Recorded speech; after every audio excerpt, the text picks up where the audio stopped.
నమస్కారం. ఇంతకుముందు వీడియోలో మనం భగవద్గీతలోని మొదటి అధ్యాయంలో 9వ శ్లోకం చూసాం. అందులో దుర్యోధనుడు తన గెలుపుకి ప్రాణాలు సైతం ఇచ్చే స్నేహితుల గురించి వివరించాడు. ఇప్పుడు 10వ శ్లోకంలో దుర్యోధనుడు ఏమంటున్నాడో ఇప్పుడు చూద్దాం.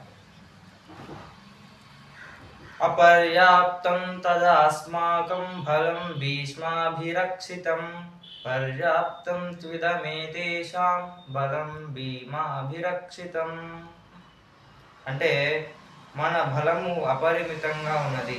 మనము భీష్మ పితామహునిచే సంపూర్ణంగా రక్షింపబడుతున్నాము.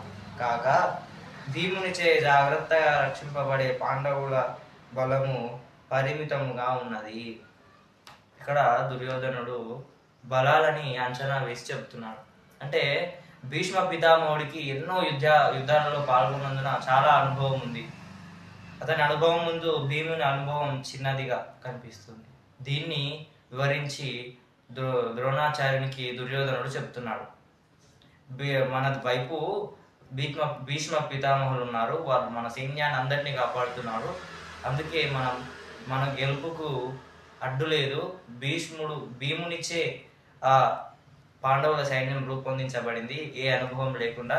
కాబట్టి వాళ్ళని మనం ఈజీగా ఓడిస్తామని చెప్పి దుర్యోధనుడు ద్రోణాచార్యుడితో చెప్తున్నాడు. ఇది 10వ శ్లోకం యొక్క భావము, భాష్యము. 11వ శ్లోకానికి చూస్తూనే ఉండండి. శివం సూర్య తేజం.